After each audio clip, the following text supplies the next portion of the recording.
Nature Nurture has been a terrifically popular model because it's clear and dramatic, and it speaks to a wide variety of phenomena in the natural world. But when it comes to explaining human talent, it has a slight problem. It's vague to the point of meaningless. Thinking that talent comes from genes and environment is like thinking that cookies come from sugar, flour, and butter. It's true enough, but not sufficiently detailed to be useful. To get beyond the outmoded nature-nurture model, we need to begin with a clear picture of how genes actually work. Genes are not cosmic playing cards.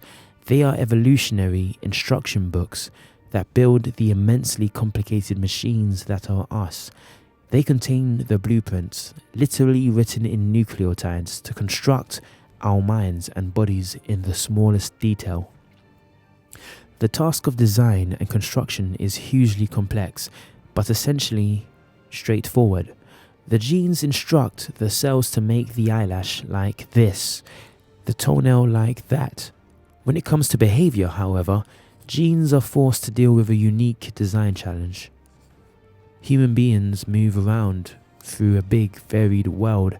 They encounter all sorts of dangers, opportunities, and novel experiences. Things happen quickly, which means that behavior, skills need to change quickly. The challenge is, how do you write an instruction book for behavior?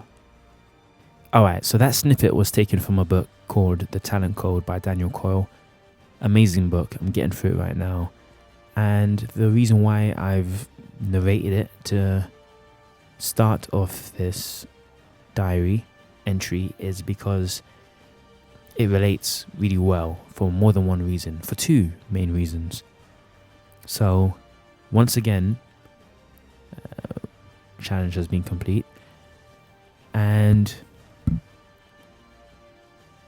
what I've realized is the reason why it is something that works really well and has good effects is because when you are going through the process of learning something new and you're doing it day after day after day after day, what happens is you are starting to see things. You're building up what is called myelin in your brain. It's a part of your brain and it's made mostly of fat, which is why they say that if you feed your baby breast milk, which has more natural fats in it, then it's likely to be a smarter kid when it gets older, because it has more fat to myelinate its brain with.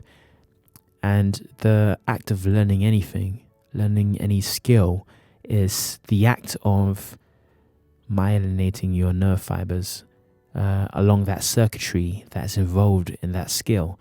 And the more you practice it, the more insulation you get, the more of a strong signal that circuit can fire off, and the better you're able to execute that skill on command. So that's the basics of it. And it's a very interesting way of looking at doing anything, which is, look, we can talk about visualization and, in a game and anything you want as much as possible that doesn't involve actually executing the thing. And all of that will make it easier for you to do it. In fact, visualizing it could be a form of myelinating the skill, because even cats, when they're sleeping, they will imagine chasing a mouse. Even though they're sleeping, they might be doing some of the actions. You might see a cat who's sleepwalking if you were to, there's experiments that have been done where they unparalyze a cat that's, sort of quote unquote paralyzed in sleep. And while they're sleepwalking because of this procedure, they actually start chasing and stalking and hunting, sleepwalking, because their brain's practicing it. So I think visualization for that reason is powerful. Something about actually going through the motions in your mind is almost the same thing because of our imagination as doing it, especially when it comes to something quite complex that doesn't necessarily involve a physical skill, but more a social, nuanced skill. I can see why that's important.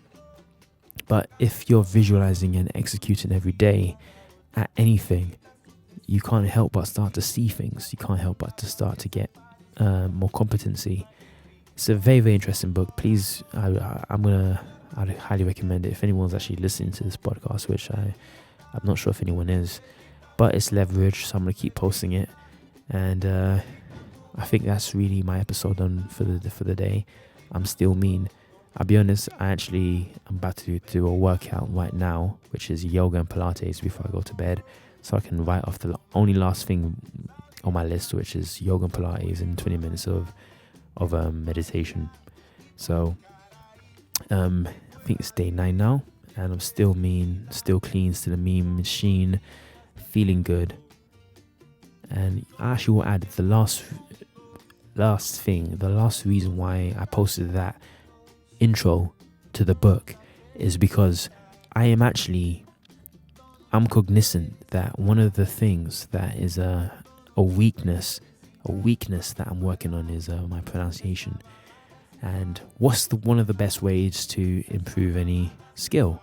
Well, I'm reading the blooming talent code, and it's telling you, motherfucker, you better get to practicing and do your thing if you want to be getting it done. Okay? So I'm doing what I know I should have done. And I've even heard my dad tell a story of somebody that he knew who used to stutter, and who got over it by every day reading to himself every day, and he eventually got over his stutter. So I'm improving my ability to enunciate, and speak, I guess, in a way which is compelling by doing it every day. So it's good stuff, and I'm signing out. Peace.